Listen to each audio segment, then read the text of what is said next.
Koji Igarashi, producer of the Castlevania series. I started about wanting to do Rondo of Blood for the US for a few simple reasons, actually. One of them being that since it hadn't been done yet, it's about time that I should bring it over to the US.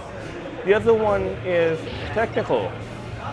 Before, I wanted to try doing something with 3D, was still having the 2D gameplay. So in that, the technology now allows me to do something that looks right and plays right.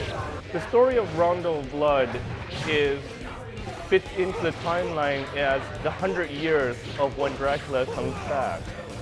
So in that, a hero had to arise to sit there and stop Dracula as he was attacking the countryside and causing misery. So in that, a true hero must arise, one of the Belmonts, to stop Dracula again in his tracks.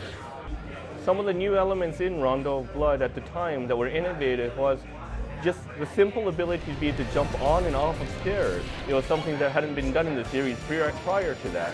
Another new thing at the time was for the main character to be able to do a backflip. And also at the time, the whip didn't power up. That was also the first game that had a little girl as a playable character. And it was the first game that also had animations in it. What I wanted to do with the arranged version was still bring Rondo of Blood to a generation of players that had not seen the game or ever played the game since it never came out in the US. So in that, I wanted it to be true to the original. So the basic premise, the basic concepts itself are true to the original with some enhancements. But I certainly wanted to add some more value to it package as well, since it is an arranged version.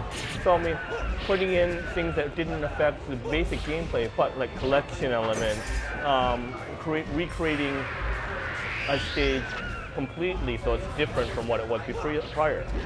And in the story side, I wanted to add a few things that I thought should have been there to begin with. Since I get to revisit Symphony of the Night, I certainly wanted to do things that I couldn't do prior to that. But I wasn't very happy with what I did with the Saturn version. So in that, I mean, that's not going to be there, or certainly not in its form. So in that, I mean, I got to think about what I want to add and how to add to it. But I can't really say beyond that what's going to be there. So I can't reveal the details right now, but I'm sure that fans will enjoy it. In regards to Symphony of the Night, no, I was happy with how it looked then, so I want to keep that feel to this game. So I'm going to leave that part the same. I mean, though it is the PSP, so I'm certainly going to make it so it fits on that screen appropriately. With the PSP version, I mean, normal TV screen was 4:3, while the PSP screen is a different size. So in that, I mean, can't make it completely and totally wide, so I mean, it'll just make the characters fat, but I mean, we'll do something with it and maybe have to add some borders to it. For the game itself, the voices and whatnot, I mean, Rondo of Blood, since it didn't come out in the US, had no voiceovers to begin with, so I mean, all that's going to be rewritten or translated to begin with and then voiced over.